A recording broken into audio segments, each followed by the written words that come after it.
Are you worried about gaining too much weight during pregnancy? Maybe you're starting pregnancy with a higher BMI or you gained a lot of weight with your last pregnancy. Don't worry, because I have a super easy hack that anyone can use to help limit pregnancy weight gain.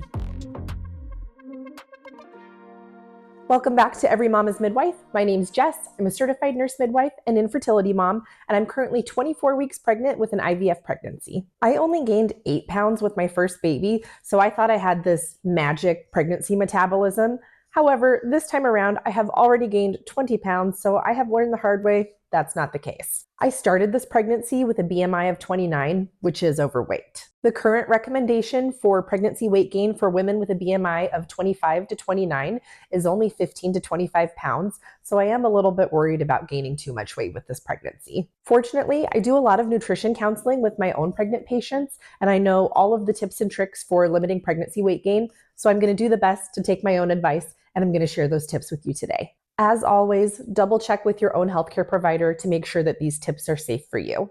My number one hack for limiting pregnancy weight gain is to get a blood glucose monitor. I bought this one off of Amazon with my first pregnancy, and the monitor, test strips, and lancets to poke your finger total was only $20. I'll drop an affiliate link in the description. If you're worried that one of your go-to easy dinners or one of your pregnancy cravings might be spiking your blood sugar, you can check your blood sugar an hour after you eat. If your blood sugar is 140 or higher an hour after you eat that meal, you may want to limit how often you eat it in pregnancy or avoid it altogether. When our blood sugar is elevated, our insulin spikes, and it signals our body to store that extra sugar as fat, which contributes to pregnancy weight gain. You don't have to do this with every meal, but it can be helpful to gauge which foods work better with your body during pregnancy. For example, one of my go-to bedtime snacks with my first pregnancy was a peanut butter and jelly sandwich. But I knew from checking my blood sugar that an hour later it was only 120, so this was a safe snack for me as long as I made it on whole grain bread. However,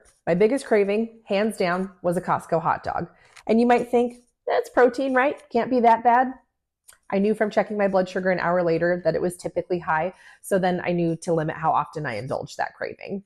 Tip number 2, I also tell my patients who are worried about weight gain in pregnancy that they can follow the gestational diabetes diet at any time in pregnancy, whether they have gestational diabetes or not. I find that for most women, it will help slow or even stop their weight gain if it's becoming excessive. This diet entails limiting refined sources of carbohydrates like sweets, bread, white rice, and pasta, and increasing sources of lean protein and fresh veggies. I personally don't tell my patients on the gestational diabetes diet to limit their sources of fresh fruit, but I have heard some well-meaning healthcare providers tell patients to limit their fresh fruit intake to 2 servings a day.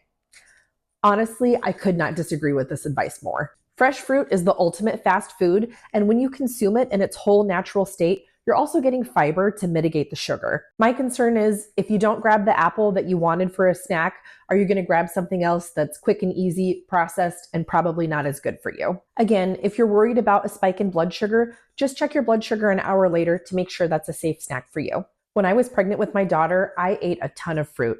I would usually start every day with half of a watermelon, and then for my mid-morning snack, I would have a big fruit salad, and neither of those things ever spiked my blood sugar. I also routinely recommend Pinterest as a resource to my patients to find diabetic diet-friendly recipes, meal plans, and snack ideas. My third tip is to stay active, and it's okay if you didn't have a consistent exercise routine prior to pregnancy. Because we did IVF, there were a lot of times that it was recommended to me not to do any vigorous activity, so I definitely fell out of my exercise routine before I got pregnant. Since I'm no longer super tired or nauseated, and the weather's getting nicer, I'm trying to make it a point to walk every night after dinner. I also want to get back into the exercise routine that I had with my first pregnancy, which involved doing gentle weights and squats a few days a week. These are exercises that I routinely recommend to my own patients in pregnancy, especially if they were sedentary prior to pregnancy and are now trying to be more active. Swimming is also a great option if you have access to a pool. I hope you found this video helpful. If you did, please give it a thumbs up. If you have more questions about pregnancy weight gain, please drop them in the comments. If you're wondering how to choose a healthcare provider for prenatal care, I will link that video next. I post new videos every week about infertility, pregnancy, and motherhood after 35,